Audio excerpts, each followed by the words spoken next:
Muy bien, vamos a ir a Lucas capítulo 17, Lucas 17, versículos 20 al 37. Vamos a leer todo ese párrafo, pero nos vamos a quedar en una parte de él porque se divide en general en dos partes este párrafo de las Escrituras y es bueno que lo veamos con más detención cada uno de ellos. Pero leemos todo el párrafo, versículo 20 en adelante, Lucas 17, 20. Preguntado por los fariseos cuándo había de venir el reino de Dios, les respondió y dijo: el reino de Dios no vendrá con advertencia, ni dirán helo aquí o helo allí, porque he aquí el reino de Dios está entre vosotros. Dijo a sus discípulos: tiempo vendrá cuando desearéis ver uno de los días del Hijo del Hombre y no lo veréis. Y os dirán helo aquí o helo allí, no vayáis ni lo sigáis. Porque como el relámpago que al fulgurar resplandece desde un extremo del cielo hasta el otro, así también será el Hijo del Hombre en su día. Pero primero es necesario que padezca mucho y sea desechado por esta generación. Como fue en los días de Noé, así también será en los días del Hijo del Hombre. Comían, bebían, se casaban y se daban en casamiento, hasta el día en que entró Noé en el arca y vino el diluvio y los destruyó a todos. Asimismo, como sucedió en los días de Lot, comían, bebían, compraban, vendían, plantaban, edificaban. Mas el día en que Lot salió de Sodoma, llovió del cielo fuego y azufre y los destruyó a todos. Así será el día en que el Hijo del Hombre se manifieste. En aquel día, el que esté en la azotea y sus bienes en casa no descienda a tomarlos, y el que en el campo asimismo no vuelva atrás. Acordaos de la mujer de Lot. Todo el que procure salvar su vida la perderá, y todo el que la pierda la salvará. Os digo que en aquella noche estarán dos en una cama, uno será tomado y el otro será dejado. Dos mujeres estarán moliendo juntas, la una será tomada y la otra dejada. Dos estarán en el campo, el uno será tomado y el otro dejado. Y respondiendo le dijeron: ¿dónde, Señor? Él les dijo: donde estuviera el cuerpo, allí se juntarán también las águilas. Aquí hay dos párrafos que son claramente distinguibles. Versículo 20-21 constituyen una parte importante del mismo tema en cuestión, porque el tema en cuestión es uno solo, que es el reino de Dios. Claramente se aprecia en el primer versículo que leímos, en el versículo 20, pero hay dos partes distintivas. Una tiene que ver con la pregunta que hacen los fariseos, y el Señor, aprovechando esa pregunta que hacen, además de responderles a ellos directamente en versículo 20-21, utiliza el siguiente texto, es decir, versículo 22 al 37, para dar una enseñanza a sus discípulos. Noten gramaticalmente esto: preguntado por los fariseos cuándo había de venir el reino de Dios. Esa es la pregunta, lo hacen los fariseos. Por tanto, la respuesta es dada a los fariseos, versículo 20-21. Pero el versículo 22 dice: y dijo a sus discípulos. ¿Notan el cambio? Primero responde a los fariseos la pregunta que ellos le hacen en el versículo 20, y luego él expande una enseñanza más amplia respecto a sus discípulos, versículo 22 en adelante. Por lo tanto, siendo el tema el mismo, sin embargo, hay dos partes del tema en cuestión que él quiere aclarar. Primero da la respuesta a los fariseos y luego va a hablar sobre la venida del Señor Jesucristo literalmente. En los versículos 22 en adelante eso es notorio, es evidente, y nosotros, para poder profundizar un poco más, vamos a detenernos solamente en el día de hoy en los versículos 20 al 21. Oramos un momento. Padre, muchas gracias por darnos el privilegio de acercarnos a tu palabra. Es tan especial que tú, el Dios de los cielos, el soberano de todo el universo, quiera comunicarse con nosotros. Señor, entendemos que lo que tú dices en tu palabra no son meras historias, Señor, y acontecimientos de hace 2000 años atrás, sino que tienen una enseñanza profunda que entregarnos para que podamos aprender cómo vivir, Señor, la vida cristiana. Ayúdanos, guíanos, dirígenos, y que podamos, Padre, deleitarnos en tu palabra, Señor, y podamos cada día crecer mucho más en la obediencia a la misma. Guíanos en esta hora por medio de tu Espíritu. Lo rogamos en el nombre de Jesús. Amén. Muy bien, habiendo entonces, mencionado aquello, tenemos que hacer otra observación, y es que evidentemente este párrafo no va a agotar todo el tema en cuestión. Por eso es que hay varios párrafos en los evangelios relacionados con lo que se conoce como la escatología o los tiempos finales. Por lo tanto, este tema del reino de los cielos no se agota en este párrafo que nosotros vamos a estudiar ahora. ¿Qué se nos viene a la mente cuando nosotros pensamos en un reino? Obviamente en el día de hoy no existe un reino, una monarquía como en ese tiempo, excepto algunos residuos de monarquía que quedan en Europa, en Reino Unido, particularmente en España y así algunos otros países, pero son evidentemente nada comparado con lo que eran las monarquías antiguas, los absolutismos, los liderazgos de absolutistas que habían en esos tiempos. Por tanto, nosotros vemos la historia principalmente y tratamos de imaginarnos qué lo que está diciendo, que eso nos viene a la cabeza cuando pensamos en un reino, ¿cierto? Aquí los fariseos hacen una pregunta a Jesús: ¿cuándo había de venir el reino de Dios? Pero pensemos primeramente en este concepto del reino. Cuando hablamos del reino, inmediatamente se viene a nuestra mente un monarca, ¿verdad? Un rey que gobierne dicho reino. Y este gobernante, entendemos, es soberano, es decir, puede hacer lo que quiere, como quiere, con quien quiere, cuando así lo quiere, de la forma que él mismo establezca. Así eran las monarquías antiguas. Ahora, este concepto de soberanía tiene que tenerlo, porque de otra manera entonces no podría regir los destinos de un reino. Y es precisamente esa la manera en que Dios es descrito ampliamente en el Antiguo Testamento. Por ejemplo, en el Salmo 33:11, el salmista declaró que el consejo de Jehová permanecerá para siempre, los pensamientos de su corazón por todas las generaciones. Isaías escribió: porque Jehová de los ejércitos lo ha determinado, ¿y quién impedirá? Y su mano extendida, ¿quién le hará retroceder? Isaías 14:27. Esos son los conceptos de alguien que es absolutamente soberano. ¿Quién le dirá qué hace? Dice, por ejemplo, otro texto, cuando el mismo Nabucodonosor reconoció que Dios era soberano después de que él se jactó de que había construido un gran reino, y entonces el Señor lo sacó de la esfera de los seres humanos y finalmente estuvo viviendo algún tiempo como una especie de animal, donde incluso le creció el pelo y las uñas, como bien sabemos en el relato del Antiguo Testamento. Allí él después, cuando fue restaurado, reconoció que había un Dios en los cielos que hacía como él quería y nadie podía decirle ¿qué haces? Más adelante también en la profecía de Isaías, Dios declaró: acordaos de esto y tened vergüenza, volved en vosotros, prevaricadores.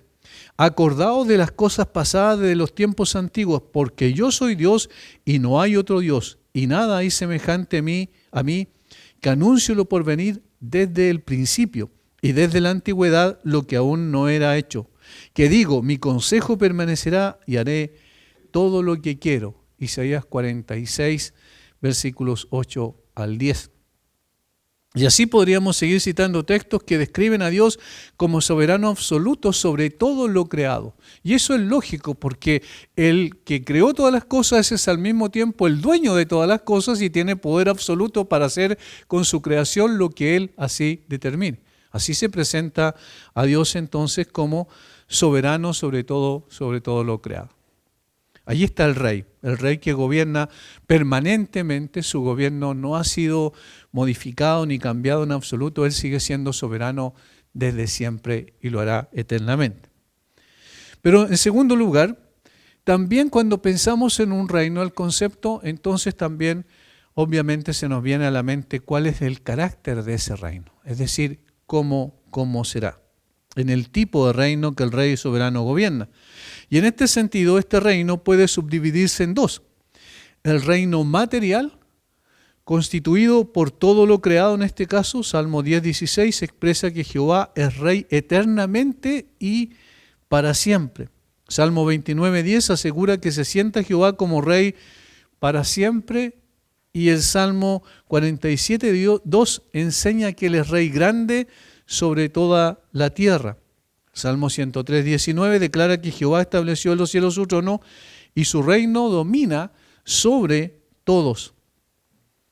Y el Salmo 145, 13 dice que Él tiene señorío en todas las generaciones. Entre muchos otros textos que refieren a este reino universal de Dios sobre todas las cosas visibles e invisibles. Por lo tanto, allí tenemos el primer concepto, un rey que tiene que ser soberano, que tiene que tener poder, autoridad y ser completamente libre para gobernar sobre todo lo que él mismo creó para sí mismo, para su propia gloria. Y en segundo lugar, el tipo de reino que se establece es un reino material, un reino también podríamos decir igualmente invisible, pero es el reino que se puede palpar de alguna manera, que es una parte. Sin embargo, cuando leemos aquí en el versículo 20, cuando es preguntado por los fariseos cuándo había de venir el reino de Dios, evidentemente ahí se singulariza mucho más y el reino no es un reino material necesariamente, sino es el reino espiritual.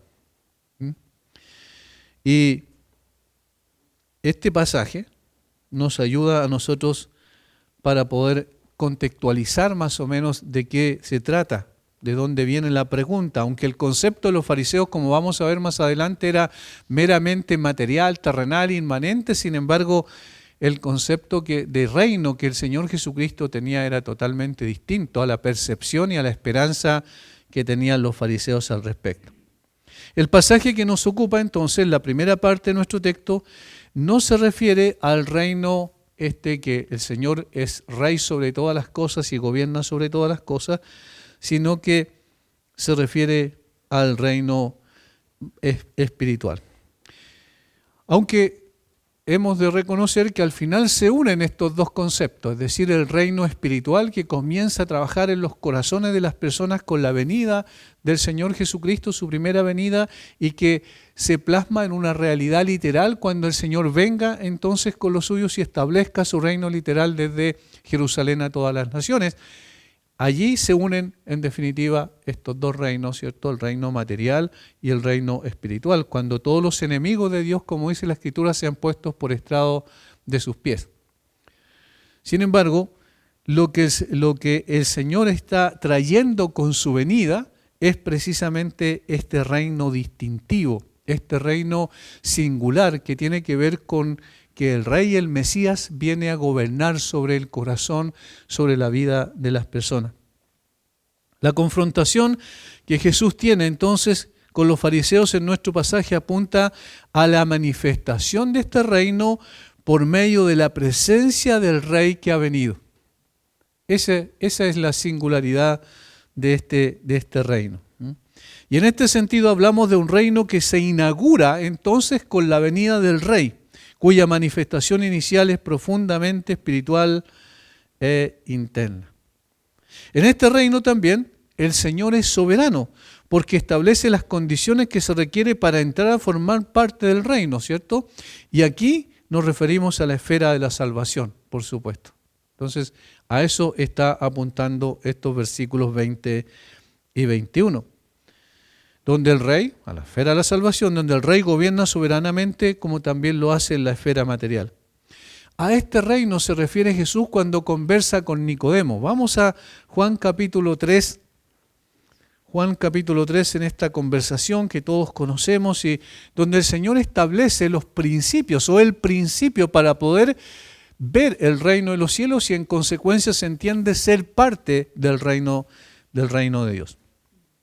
Sabemos, Nicodemo viene de noche a Jesús y le dice, entiende que él es un maestro singular, no era como otro de los rabí judíos que habían, siendo Nicodemo incluso del mismo Sanedrín probablemente, viene y reconoce que Jesús es distinto y que Dios está con él.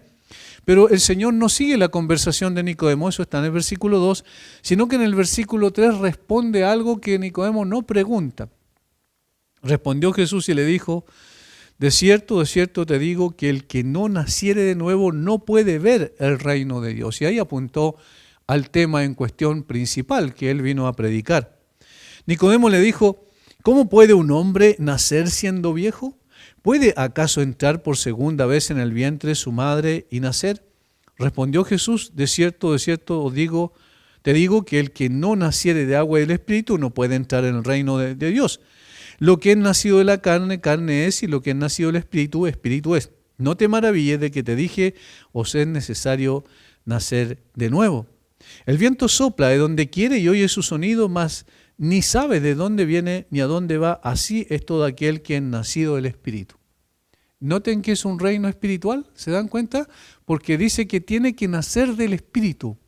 El nuevo nacimiento no se produce por la aceptación a entrar en un reino, ¿cierto? Sino se produce por la obra del Espíritu Santo que da el nuevo nacimiento y entonces se introduce a todos esos con una nueva naturaleza al reino de los cielos o al reino de Dios, que también es equivalente en este sentido. Por lo tanto, a este reino se está refiriendo el Señor Jesucristo, aunque los fariseos tenían un concepto totalmente distinto de él, y lo vamos a ver más adelante. Este es el tema preponderante de la predicación de Jesús, y es interesante porque también fue el tema preponderante de los discípulos, y también el tema que el apóstol Pablo entregaba en su enseñanza, igualmente en las epístolas, en las cartas que el apóstol Pablo escribió a las diferentes iglesias. Recuerdan que Juan el Bautista predicó sobre la necesidad de arrepentimiento debido a que el reino de los cielos se había acercado. Mateo capítulo 3, versículo 1 y 2. Jesús también comenzó su ministerio con el mismo mensaje, dice Mateo capítulo 4, versículo 17. La misma misión que les encargó a los 12 tenía como tema el reino de los cielos se ha acercado. Mateo 10, 7.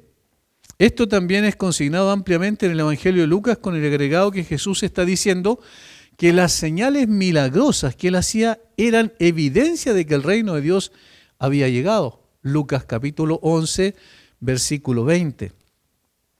Leamos este versículo, porque aquí es donde al Señor Jesucristo le dijeron que él echaba fuera demonios por el poder de Belcebú, o por el poder de Satanás, en otras palabras. Pero el Señor responde de esta manera en el versículo 20 del capítulo 11 de Lucas. Mas si por el dedo de Dios echo yo fuera los demonios, ciertamente el reino de Dios ha llegado a vosotros. Allí está la evidencia de que lo que el Señor Jesucristo estaba transmitiendo cuando dijo, arrepentidos porque el reino de los cielos se había acercado, lo que estaba diciendo es que el reino de los cielos se había acercado porque el rey estaba presente. Y en consecuencia se inauguraba el reino de los cielos de esa manera con la presencia del rey. Allí apunta entonces a lo que va a responder a los fariseos. Por tanto, es posible aseverar que la constante alusión de Jesús y sus discípulos que hacían del reino de Dios debido a despertar la curiosidad, despertar la curiosidad de los fariseos. Porque aquí, y aquí está la doble razón. Primero, escuchamos tanto a Jesús decir que el reino de los cielos se ha acercado, hablar sobre el evangelio del reino, predicar y enseñar sobre el evangelio del reino. Escuchamos a sus discípulos hacer lo mismo. Habíamos escuchado previamente a Juan el Bautista como predecesor de Jesús, hablando sobre el reino de Dios o el reino de los cielos. ¿Por qué? Ahora, eso primeramente es lo que tiene que haber llamado a la curiosidad para hacer esta pregunta, pero hay otra razón también. Y la otra razón es, ¿dónde está el reino de los cielos del cual hablas tanto? Si en su concepción, en la mente de los fariseos, ellos tenían conceptos totalmente distintos del reino del Mesías. Si tú eres efectivamente el Mesías, ¿por qué no vemos las evidencias materiales del establecimiento del reino? ¿Lo notan?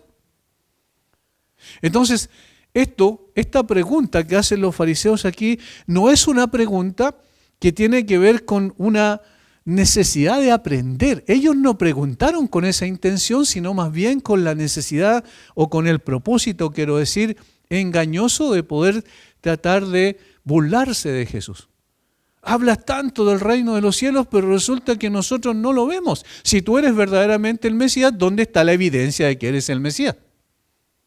Y ellos no estaban pensando en la evidencia a través de los milagros, el poder y la autoridad que él manifestaba por medio de eso, sino que estaban pensando exclusivamente en la forma externa, en el carácter de ese reino.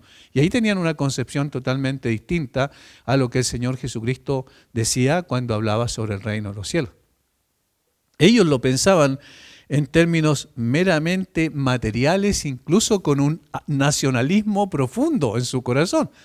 Porque ellos pensaban que cuando viniera el Mesías, entonces iba a expulsar a todos aquellos que los tenían subyugados, en este caso el Imperio Romano, iba a establecer un reino político y militar desde Jerusalén a todas las naciones, y entonces el judaísmo, los judíos en sí, iban a ser puestos como cabeza en primer lugar de las naciones. Ellos lo pensaban desde un concepto meramente terrenal. Por eso el Señor Jesucristo responde de una manera precisa y preciosa en estos versículos 20 y 21 del capítulo 17 de Lucas. Y esta respuesta que el Señor va a dar aquí tiene que ver con dos palabras prácticamente que son la clave. Preguntado por los fariseos cuándo había de venir el reino de Dios, esa es la pregunta que da lugar, ¿cierto?, a la respuesta. Les respondió y dijo, la primera respuesta, el reino de Dios no vendrá con advertencia. Esa palabra es muy interesante en el original y la vamos a ver después. Segunda respuesta, ni dirán helo aquí o helo allí, porque aquí el reino de Dios está entre vosotros. Esa es la segunda parte de la respuesta.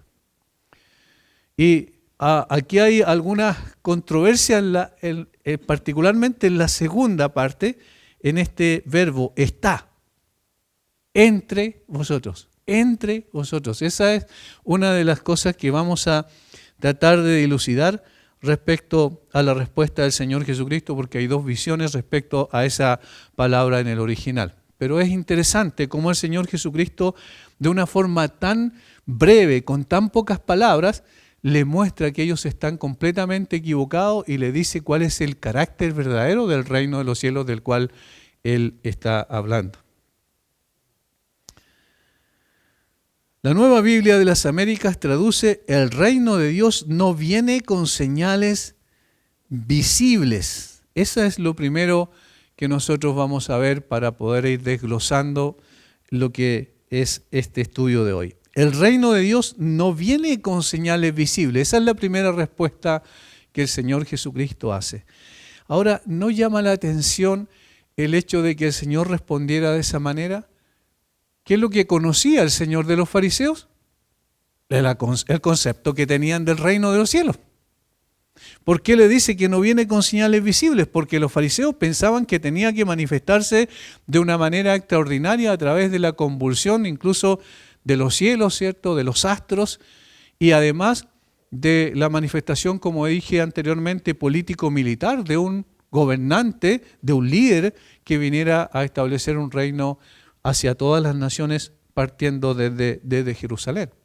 Tomaban algunos conceptos antiguos testamentarios que eran correctos, pero lo habían mezclado con una serie de otras cosas que eran propios de su imaginación.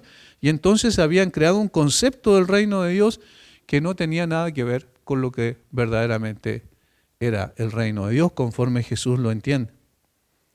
La pregunta de los fariseos tenía todo un trasfondo, de manera en que ellos concebían la venida del Mesías al establecer su reino. Ellos nunca dejaron de pensar en él mismo como un reino terrenal donde sería efectiva la superioridad de los judíos sobre todas las naciones. Eso es lo que había, mucho orgullo en su corazón. Nosotros somos el pueblo de Dios, nosotros somos parte de la nación santa, la que el Señor escogió, y entonces por ese solo hecho, racialmente hablando, entonces nosotros pertenecemos al reino de los cielos. Entonces, cuando venga el Señor Jesucristo, o cuando venga, quiero decir, el Mesías, no, ellos no reconocían a Jesús como el Mesías, pero cuando venga el Mesías, entonces Él va a gobernar desde aquí a todas las naciones, siendo cabeza la nación de Israel sobre todas las demás naciones. Su errado concepto del reino de Dios tenía al menos dos aristas dignas de notar. Puntualicemos. Primero, en cuanto al carácter del reino venidero. Pensaban que sería exterior, terrenal, político, temporal. Eso es lo que ellos pensaban. El carácter del reino de Dios, ellos lo concebían como exterior, terrenal, político y temporal. Es decir, no tenía nada que ver con lo espiritual. Tenía que ver simplemente con lo externo, tenía que ver con lo visible. Por eso el Señor dice, no vendrá con advertencia o no vendrá con señales visibles. ¿Se dan cuenta? Era mirar y anhelar el momento. Eso es lo que ellos pensaban. Otro David, otro Judas Macabeo, que fue en el tiempo el tiempo intertestamentario, y apareció un Judas Macabeo que vino y los libró de una potencia extranjera que los estaba subyugando en ese momento. Y ellos pensaron, bueno, eso es lo que va a ser el Mesías en definitiva. El que va a establecer el reino de Jerusalén a todas las naciones tiene que tener un carácter político-militar. Y va a ser a Jerusalén una metrópoli, esta metrópoli de Jerusalén como el centro y la gloria de toda la tierra. Ese era el concepto que ellos entendían que tenía el reino de los cielos. Por eso el Señor responde, el reino de Dios no vendrá con advertencia. Segundo, en cuanto a las evidencias y señales de su venida. Primero el carácter, ¿cierto?, terrenal. Segundo, en cuanto a las evidencias y señales de su venida. Buscaban una gran demostración de poder, evidencias abrumadoras que golpearían a todas las personas y sorprenderían y convencerían a todas las mentes de que el Mesías, estaba cerca y debía asumir la soberanía que le esperaba. Y así, entonces, aconteció que cuando nació Jesús en Belén, un niño acuñado en un pesebre, cuando creció y se convirtió en un carpintero de Nazaret, cuando no reunió ningún ejército ni asestó ningún golpe para la liberación nacional, cuando no había ninguna ostentación en su método, cuando vivió para bendecir y enseñar a hombres y mujeres individuales, realizó su trabajo silenciosamente y sin pretensiones. El fariseísmo decidió que él no era el que vendría y que su reinado no debía probar el reino de Dios. En otras palabras, ¿cómo puedes ser tú el Mesías? ¿Quién eres tú? ¿De dónde viniste? ¿Viniste de una aldea insignificante o viviste en una aldea insignificante en Nazaret? Claro, naciste en Belén, pero naciste de personas insignificantes también.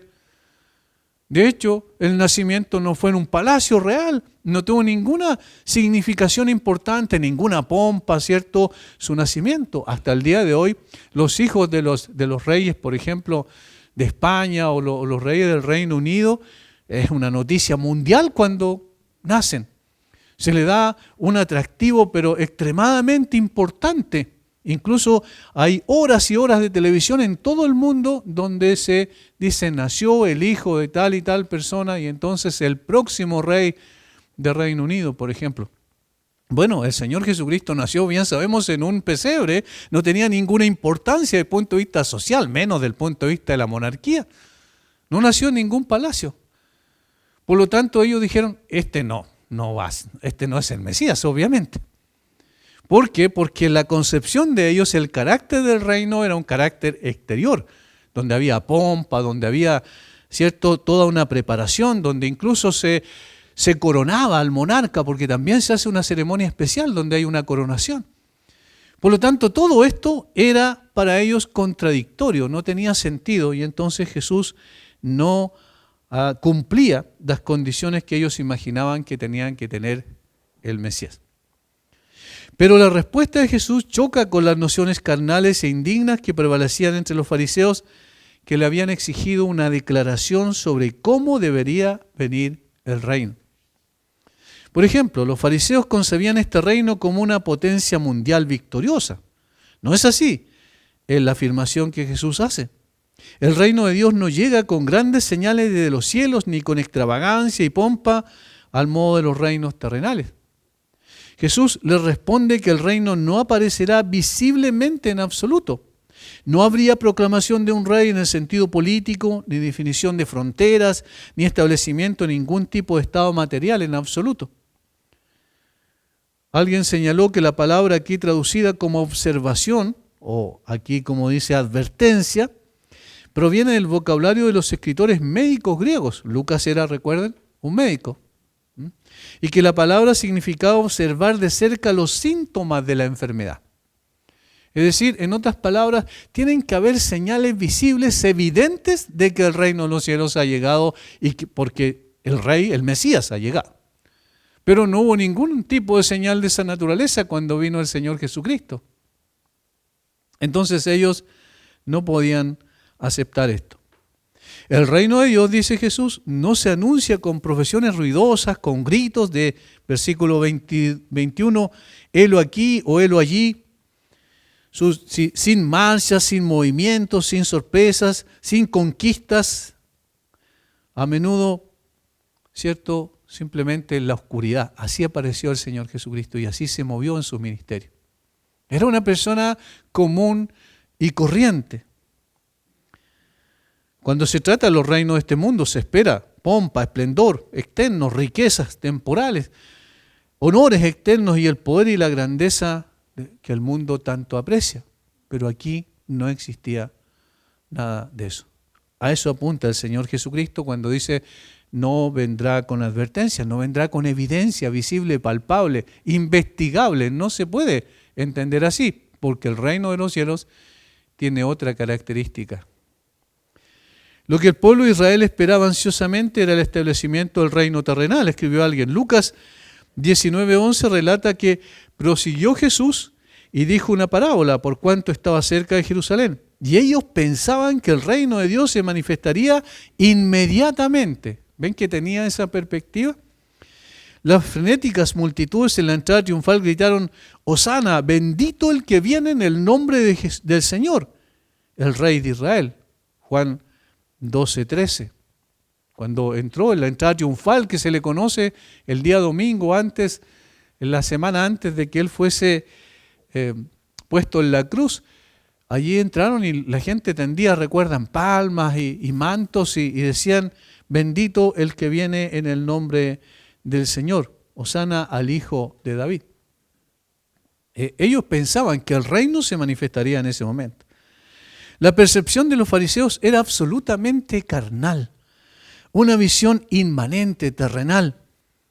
Ellos tenían en su mente un Mesías político-militar, como dije, que los liberaría del yugo romano, no un Mesías que vino a liberar a su pueblo de sus pecados. Ellos querían un poderoso líder político, no un líder espiritual que viniera a cambiar las cosas de lo profundo de sus corazones. ¿Por qué? Porque ellos entendían que no había ningún cambio que había que hacer, porque ellos ya eran parte del reino de Dios. Qué interesante cuando nosotros pensamos y vemos cómo aplicar esto al día de hoy, que la gente tiene esa misma concepción hoy día. La misma concepción. La gente piensa en un líder político, militar, que venga y establezca un reino especial que dé lo que la gente está pidiendo, ¿cierto? Cambie las estructuras sociales, traiga justicia social, establezca la paz y que lleve a que la gente viva en una especie de paraíso terrenal. Esa es la concepción que todas las personas tienen. De hecho, cuando aparece un líder político, la gente se vuelve loca por ese líder político porque ese sí va a cambiar todas las cosas. Y entonces vamos a vivir mejor, y entonces va a ocurrir esto y esto otro. Pero la verdad es que el paraíso terrenal es imposible desde el mismo momento en que el hombre pecó en el huerto de él. Todo lo que viene posterior al pecado, a la caída del hombre en el huerto del Edén, es degradación moral, es degradación espiritual, es degradación social. En todo sentido el hombre está siendo degradado. Va en una involución en lugar de una evolución.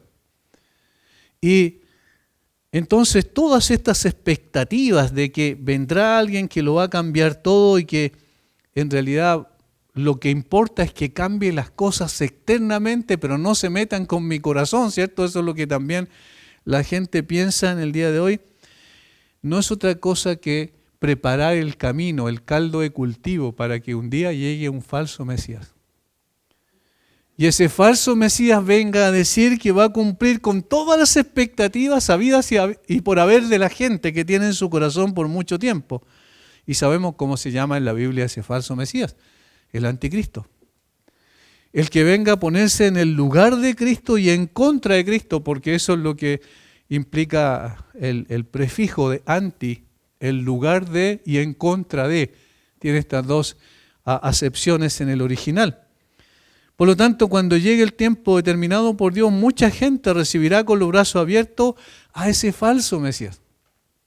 ¿Y por qué? Porque han rechazado el verdadero Mesías. Entonces, el reino de los cielos que está aquí el Señor explicando a los fariseos le dice también, no, ustedes tienen una concepción errada de lo que va a ser. No tiene que ver con evidencias externas, palpables, visibles, como ustedes creen. Y no tiene que ver con un reino meramente terrenal, tiene que ver con un reino espiritual, que es el que el Señor venía a inaugurar. Los fariseos entonces tenían una perspectiva equivocada.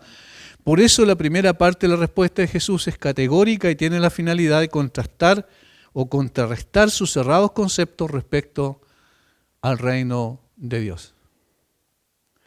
Lo segundo, versículo 21, el Señor va a explicar que el reino de Dios ya estaba entre ellos. Dirán, helo aquí o helo allí, porque aquí el reino de Dios está entre vosotros. Fíjense que está en tiempo presente, ¿cierto? El verbo cero estar. Está entre vosotros. No estará entre vosotros. Incluso cuando pensamos en el concepto del reino, nosotros siempre pensamos en el futuro. Pero aquí el Señor Jesucristo estaba hablando en el presente, en el momento en que Él estaba allí en medio de ellos. Y era lógico. ¿Por qué Él dice el reino está entre vosotros? Porque Él estaba presente. Él estaba allí, el rey estaba presente y el que inaugura el reino es precisamente el rey. La segunda respuesta entonces que da el Señor a la interrogante de los fariseos ha sido objeto de controversia a través de la historia de la iglesia en cuanto a la interpretación de una palabra clave en el versículo 21. Dice, porque aquí el reino de Dios está entre vosotros. Y ahí está la palabra que ha traído controversia. Vamos a mencionar las dos posibles interpretaciones que se han dado durante la historia de la iglesia y vamos a ver cómo no necesariamente son contradictorias, más bien yo entiendo complementarias. Dice aquí, el reino de Dios está entre vosotros. Eso es lo que dice la Reina Valera nuestra. Otras versiones dice en vosotros. ¿Notan la diferencia? Una dice entre vosotros, otra dice en vosotros. Si se traduce que el reino de Dios está adentro de vosotros o dentro de ustedes, esto implicaría que el reino es espiritual, secreto e invisible. Es decir, el reino de Dios obra en el corazón de los hombres. No se trataría de producir cosas nuevas, sino personas nuevas. No es una revolución en las cosas materiales de lo que debemos buscar, sino una revolución en los corazones de los hombres. Y parece bastante plausible esa interpretación, ¿cierto?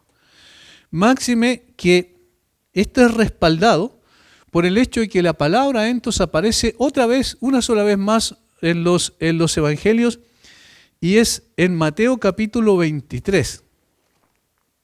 Mateo capítulo 23, yo quiero que vayamos allí y podamos ver en esta confrontación que hace el Señor Jesucristo a los fariseos, que eran falsos maestros.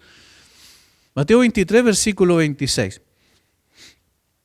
Dice, fariseo ciego, limpia primero lo de dentro del vaso. Y ahí está la palabra traducida, dentro de, ¿cierto?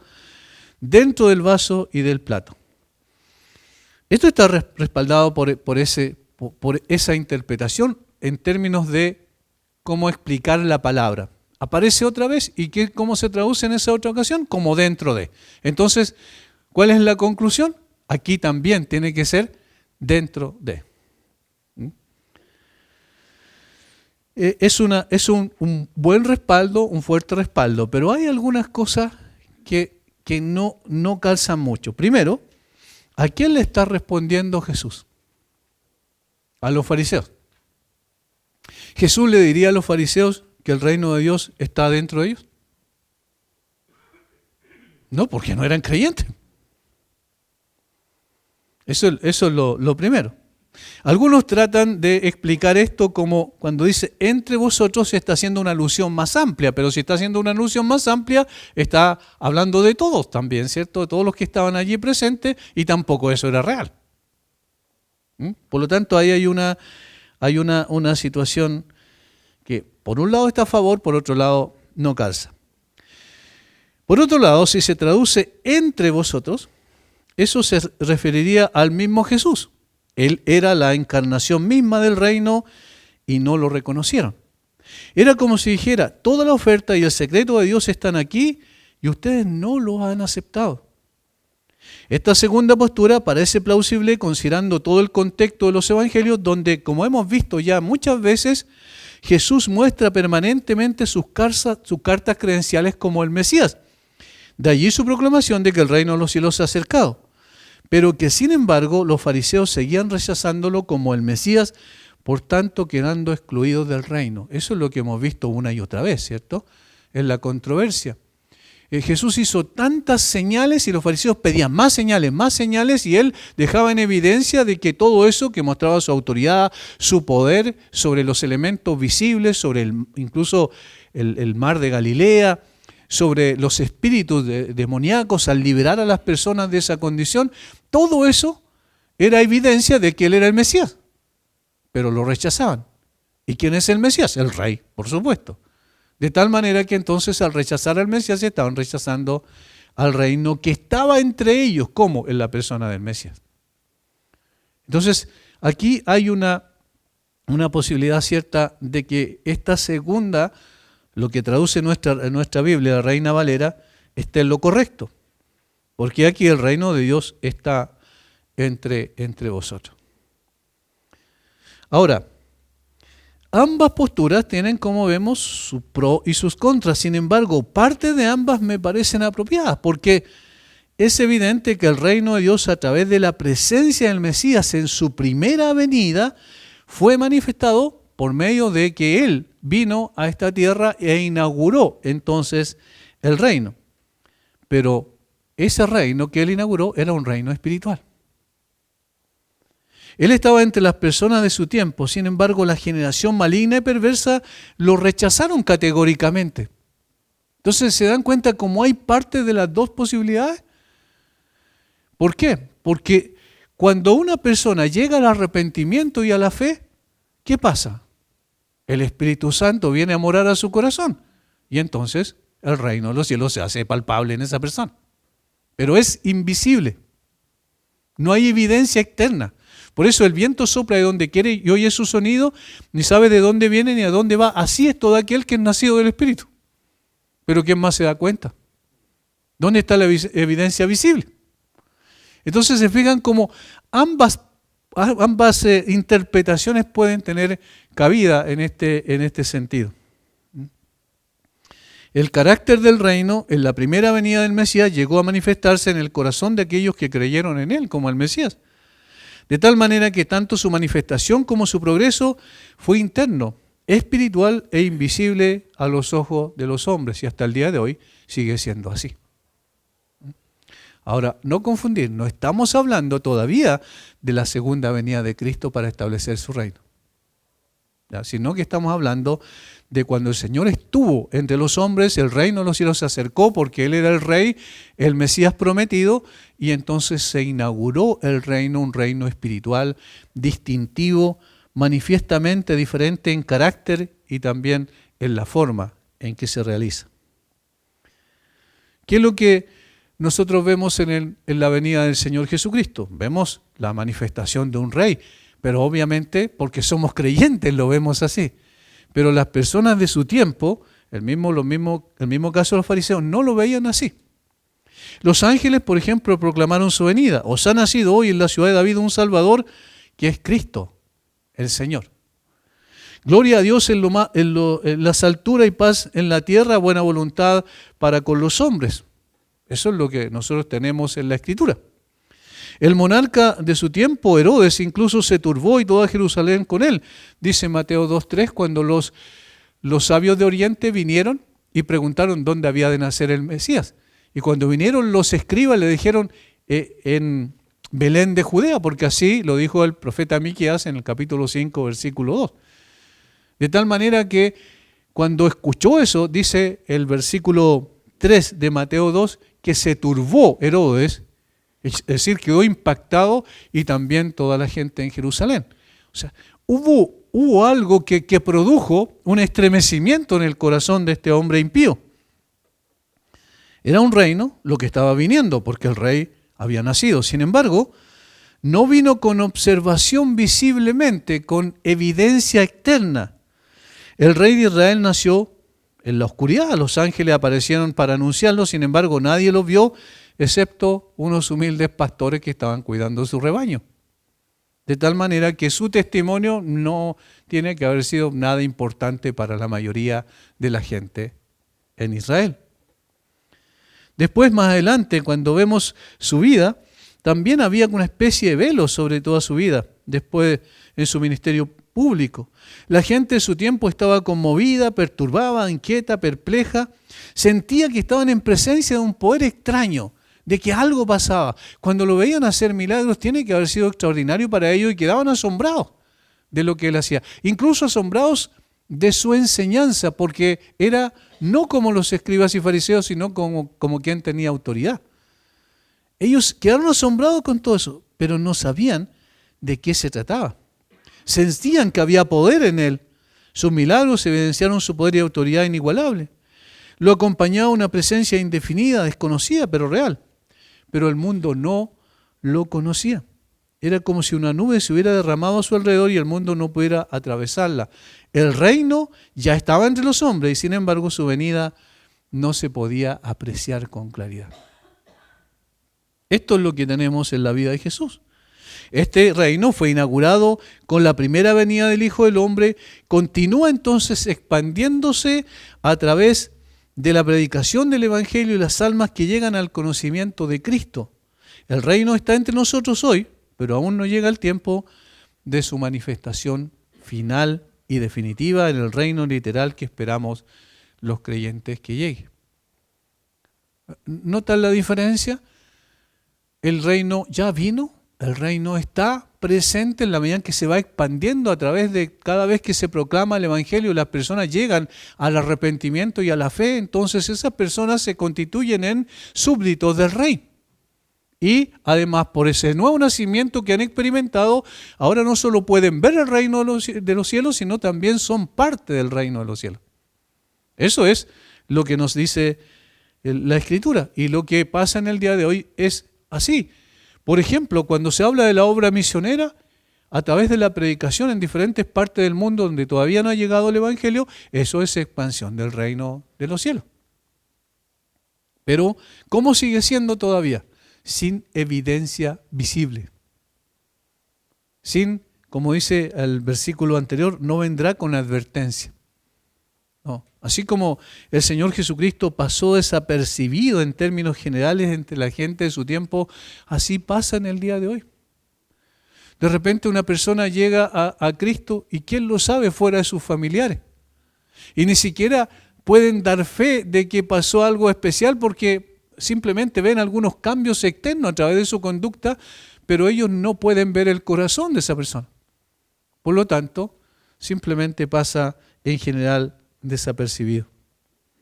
El reino de los cielos está entre vosotros.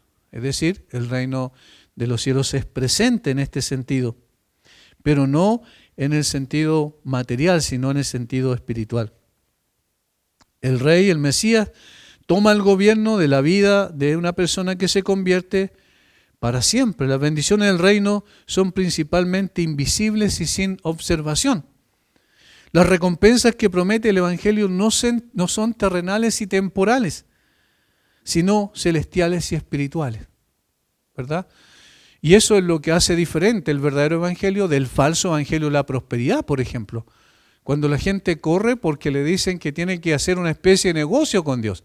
Tienes que sembrar y entre más siembras, más vas a cosechar. ¿Y qué es lo que tengo que sembrar? Es dinero. Y entonces las personas que se enriquecen son los líderes inescrupulosos que utilizan el Evangelio para finalmente engañar a la gente y dejarlas en la pobreza y ellos se nutren con todo lo que la gente les ha dado. Eso obviamente es una percepción totalmente equivocada, porque el reino de los cielos, las promesas que hace son espirituales. Tiene que ver con un cambio sustancial en el corazón de la persona, una nueva naturaleza que implica que ahora tenemos conceptos distintos de la vida, tenemos una percepción diferente de lo que ocurre e interpretamos las cosas a la luz de la Escritura. Y eso nos ayuda a poder crecer en la gracia y el conocimiento de nuestro Señor Jesucristo. Son bendiciones espirituales, no bendiciones materiales. No son poder, no son riquezas, no son honores externos, sino paz interior, esperanza, gozo y felicidad eterna en lo sucesivo después de la muerte.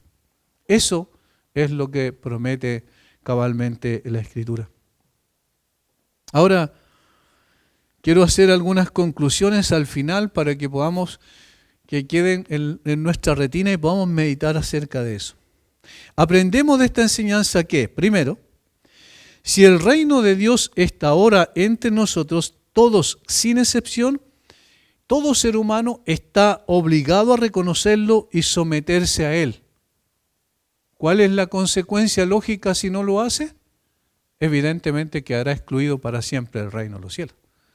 Y eso significa que está bajo la ira de Dios que viene cuando Él regrese por segunda vez, como lo van a decir los versículos 22 en adelante. Es decir, todas las personas, si el reino de los cielos está presente hoy a través de la proclamación del Evangelio que hacen las diferentes iglesias, ¿verdad?, cristianas, la gente rechaza eso, está rechazando la entrada al reino de los cielos y en consecuencia se pone bajo la ira de Dios. Segundo, aquí se nos enseña que no tenemos ocasión de correr de un lugar a otro para encontrar la gracia de Dios. No vamos a decir, helo aquí, helo allá, ¿cierto?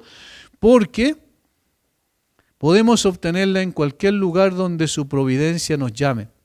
Sus influencias no están a disposición humana ni sus operaciones vienen con la observación pública. Debemos recibir el Espíritu al oír con fe. Su influencia sobre el corazón no es como una tormenta abrumadora, sino como la suave lluvia sobre la tierna hierba, de tal manera que sus efectos son espirituales, invisibles, internos, pero que se manifiestan posteriormente a través de un verdadero cambio de vida.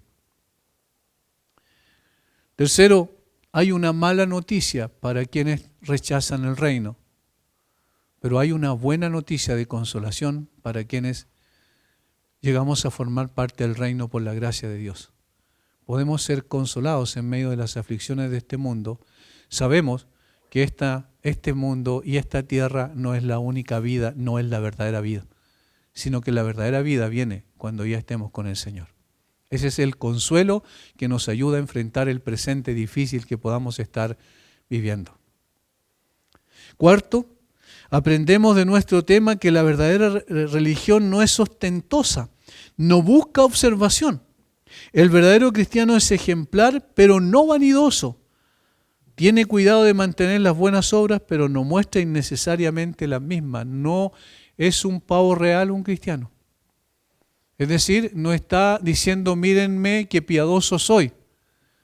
La persona que más habla de piedad, normalmente es la persona menos piadosa. Es decir, no hay ostentación en el creyente. Primero, porque todo lo que tiene lo ha recibido por gracia. Y segundo, porque lo que Él quiere es que su Señor sea glorificado.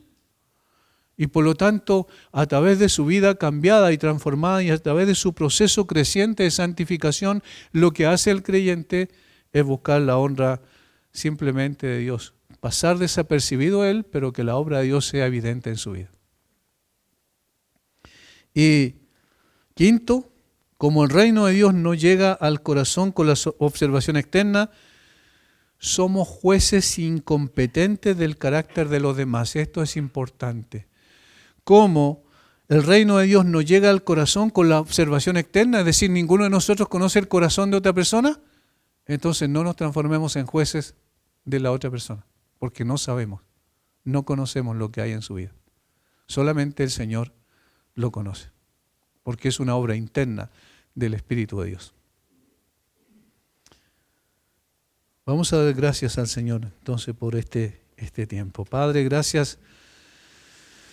Una vez más te damos, Señor, por tu maravillosa palabra, por tu profunda enseñanza. por las cualidades excepcionales y carácter particular que tiene el reino de Dios entre nosotros. Gracias, Señor, por enseñarnos lo que no podríamos aprender si no fuese porque tú lo hubieses revelado en tu palabra.